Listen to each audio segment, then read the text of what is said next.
9:20 this morning from Hong Kong on Cathay Pacific flight number CX-907. Mr. Duterte was arrested in compliance with our commitments to Interpol. Hours before his arrival, Interpol Manila received an official copy of the ICC warrant. This prompted the Prosecutor General of the Department of Justice to serve the warrant. Interpol asked for help, and we obliged because we have commitments to the Interpol, which we have to fulfill. If we don't do that, they will no longer help us with other cases involving Filipino fugitives abroad.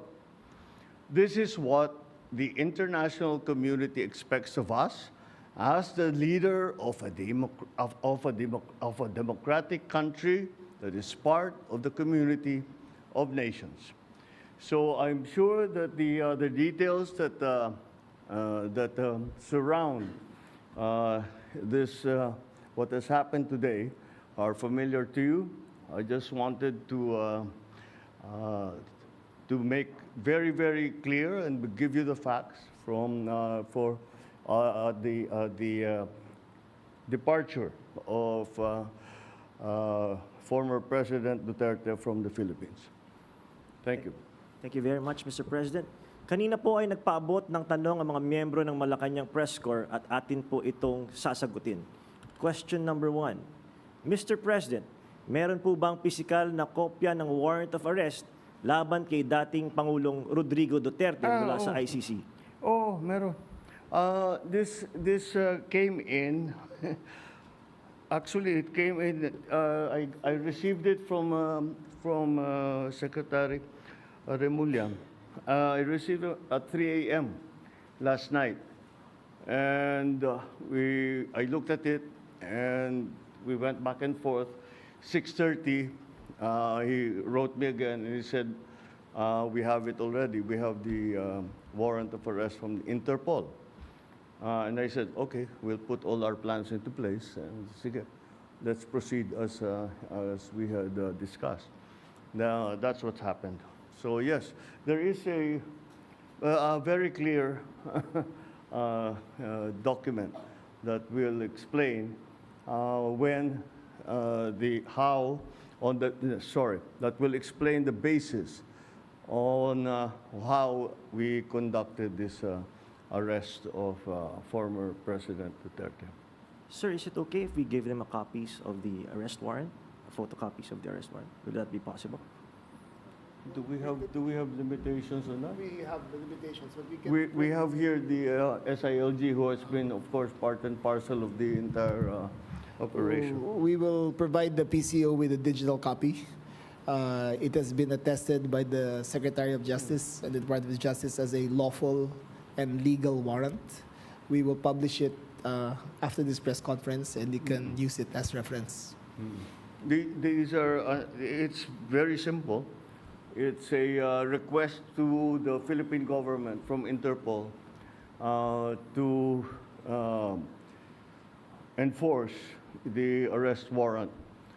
And of course, we comply with our commitments to Interpol. We did not do this because it was derived from or it came from ICC. We did this because Interpol asked us to do it. And we have commitments to them, and we lived up to those commitments. Sir, thank you, sir. Second question, sir. Mr. President, sinasabi ng kampo ni PRRD na unlawful arrest daw itong ginawang pag-aresto sa kanya.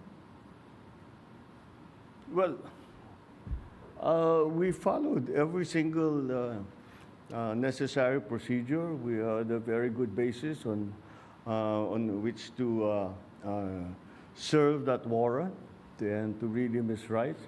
We followed all the legal procedures that are necessary. So I'm confident that if in further examination, you will find that it is proper and correct.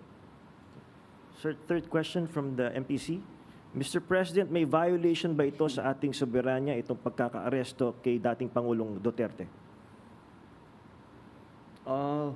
No. Bakit naman?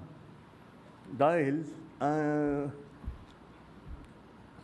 consistent naman tayo. Hindi tayo tumutulong sa investigasyon ng ICC. Wala tayong meron tayong contact sa kanila, natural. Pero no, not on an official level. We didn't help them in any way. The arrest the arrest that we did today was in compliance with our commitments to Interpol. It just so happened that came from ICC. But it's not because it came from ICC. It's because it came from Interpol. Pang-apat po na tanong, Mr. President, sinasabi po nila na ito ay political persecution lamang at may kaugnayan din daw sa 2028 elections. Okay, well, I'm sure sasabihin nila yan. But this case started in 2017 when we were still members of the ICC, and it was during the time of former President Duterte. So I don't see how that can be political persecution on my part, because it was initiated before I even came into the picture. So that would seem. But once again, we have to recognize that, you know, of course, it's natural for people to put lalagyan ng politika, kulay ng politika. Pero sinundan lang natin yung ICC, yung Interpol. Wala tayong, hindi natin kinakausap yung ICC.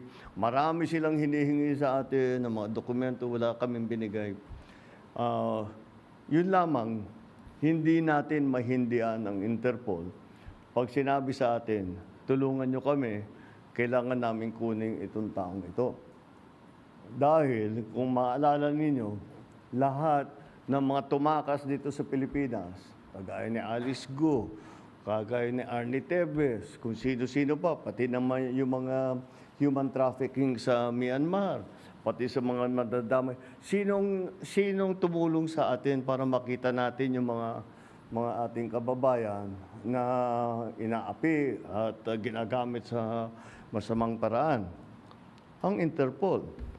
Kaya naman, dapat naman tayo, pagka sinabi sa atin, tulungan nyo kami sa ganito, tumulong kayo. Kaya naman, ganun ang ginawa natin. Maraming salamat, Mr. President, sa paglilinaw ninyo.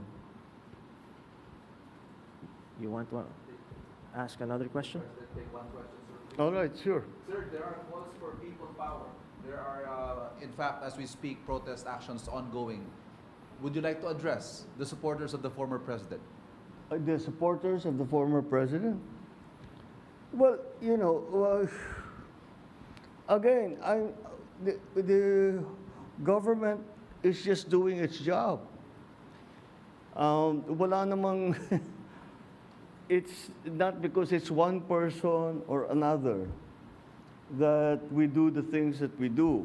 Maybe sa nung mga nakaraan na mga administrasyon, baka ganun ang ginagawa. Pero para sa akin, hindi naman ganun. Sumusunod tayo sa batas. We are a member of the community of nations. We must live up to our responsibilities, to the commitments that we have made to the community of nations. And that is what's happened here. Politics doesn't enter into it. Bakit? Why that? You know, he's never going to be a candidate for anything. Why go after him? Di ba? At saka 2017 pa ito, wala pa ako. Civilian pa ako noon. So this is the evolution of his case, and this is where we end up. Yeah. All right. Thank you very much, Mr. President. Thank you. Thank you. Good evening. Thank you. Diyan po nagtatapos ang ating press conference. Abangan niyo po yung mga briefings namin sa mga susunod na araw.